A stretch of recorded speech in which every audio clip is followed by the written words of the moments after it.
നമസ്കാരം. വനിതാ സംവരണ നിയമം, പുതിയ ക്രിമിനൽ നിയമം, പെട്രോളിയം ഉൽപ്പന്നങ്ങളുടെ നികുതി കുറയ്ക്കും തുടങ്ങിയ വാഗ്ദാനങ്ങളുമായി ലോക്സഭാ തിരഞ്ഞെടുപ്പിനുള്ള പ്രകടന പത്രിക BJP പുറത്തിറക്കി. 14 ഭാഗങ്ങളുള്ള പ്രകടന പത്രികയിൽ റേഷൻ, വെള്ളം എന്നിവ അടുത്ത 5 വർഷവും സൗജന്യമായി നൽകുമെന്ന് വിശദീകരിക്കുന്നു.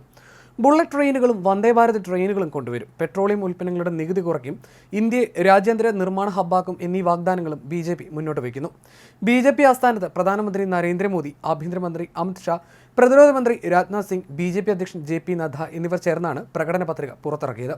യുവാക്കൾ, സ്ത്രീകൾ, കർഷകർ, സാമ്പത്തികമായി പിന്നോക്കം നിൽക്കുന്നവരുടെ പ്രതിനിധികൾ എന്നിവരടക്കം കേന്ദ്ര സർക്കാരിന്റെ വിവിധ ക്ഷേമ പദ്ധതികളുടെ ഗുണഭോക്താക്കൾക്ക് പ്രകടന പത്രികയുടെ പതിപ്പ് നൽകിയാണ് പ്രധാനമന്ത്രി ഇത് പുറത്തിറക്കിയത്.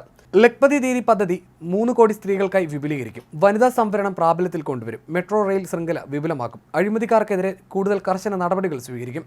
അന്താരാഷ്ട്ര തലത്തിൽ രാമായണോത്സവം സംഘടിപ്പിക്കും. കൂടുതൽ വന്ദേ ഭാരത് ട്രെയിനുകൾ കൊണ്ടുവരും.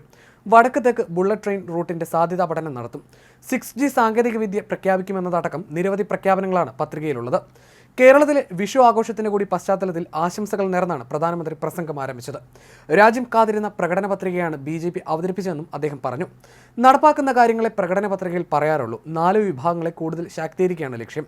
25 കോടി ജനങ്ങളെ ദാരിദ്ര്യത്തിൽ നിന്ന് മുക്തരാക്കി. സൗജന്യ റേഷൻ അടുത്ത 5 വർഷത്തേക്ക് കൂടി തരും.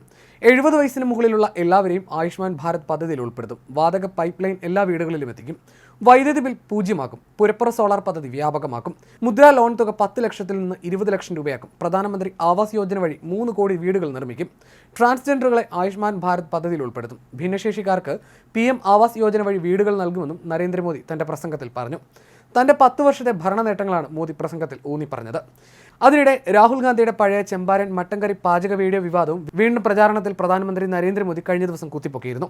2023 സംഭവമാണ് മോദി വീണ്ടും ഉദ്ധംപൂരിലെ തിരഞ്ഞെടുപ്പ് പ്രചാരണത്തിൽ ഉന്നയിച്ചത്. 2023 സെപ്റ്റംബറിൽ ലാലു പ്രസാദ് യാദവിനെ സന്ദർശിക്കാൻ എത്തിയപ്പോഴായിരുന്നു രാഹുൽ ഗാന്ധിയുടെ വിവാദമായ പാചകം. ബീഹാറിന്റെ പ്രശസ്ത വിഭവമായ ചമ്പാരൻ മട്ടൻ എങ്ങനെ പാചകം ചെയ്യാമെന്ന് ലാലു പ്രസാദ് യാദവ് പഠിപ്പിക്കുന്ന വീഡിയോയാണ് പുറത്തു വന്നത്. ശ്രാവണ മാസത്തിൽ മട്ടൻ കറി രാഹുൽ ഹിന്ദു വിശ്വാസികളെ അപമാനിച്ചു എന്നായിരുന്നു മോദി ആരോപിച്ചത്.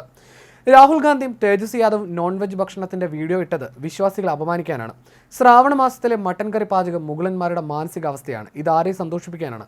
ഹിന്ദുക്കൾ ഉപവാസം അനുഷ്ഠിക്കുന്ന സമയങ്ങളിൽ വീഡിയോ ഇട്ടെന്ന് ചൂണ്ടിക്കാട്ടിയായിരുന്നു ഉധംപൂരിലെ റാലിയിൽ മോദി ഹിന്ദു വികാരം ഉയർത്താൻ ശ്രമിച്ചത്. തേജസ്വി യാദവ് മീൻ കഴിക്കുന്ന വീഡിയോ പുറത്തു വന്നത് ചൂണ്ടിക്കാട്ടിയ മോദി നവരാത്രി സമയത്ത് ഈ വീഡിയോ നൽകിയത് വിശ്വാസികളെ വ്രണപ്പെടുത്താനാണെന്നും പറഞ്ഞിരുന്നു. എന്താഹാരം കഴിക്കുന്നു എന്നത് ഓരോരുത്തരുടെയും അവകാശമാണെന്നും, എന്നാൽ ചിലർ ഇത്തരം വീഡിയോകൾ നൽകുന്നത് ഒരു വിഭാഗത്തെ പ്രീണിപ്പിക്കാനാണെന്നും മോദി ആരോപിച്ചിരുന്നു. രാമക്ഷേത്ര പ്രതിഷ്ഠാ ചടങ്ങിൽ നിന്ന് കോൺഗ്രസ് വിട്ടുനിന്നതിനെതിരെ മോദി ആഞ്ഞടിച്ചിരുന്നു. കഴിഞ്ഞ 70 കൊല്ലവും കോൺഗ്രസ് ക്ഷേത്ര നിർമ്മാണം തടസ്സപ്പെടുത്തിയെന്നും അദ്ദേഹം ആരോപിച്ചു. ഇതിനിടെ ജമ്മു കാശ്മീരിന്റെ പ്രത്യേക പദവി റദ്ദാക്കിയതും മോദി പ്രചാരണ വിഷയമാക്കി. കോൺഗ്രസ് അധികാരം കൊണ്ട് ജമ്മു കാശ്മീരിൽ 370 എന്ന മതിൽ തീർത്തെന്നും ആ മതിൽ താൻ തകർത്തെന്നും മോദി ഉദ്ധംപൂരിലെ റാലിയിൽ പറഞ്ഞിരുന്നു.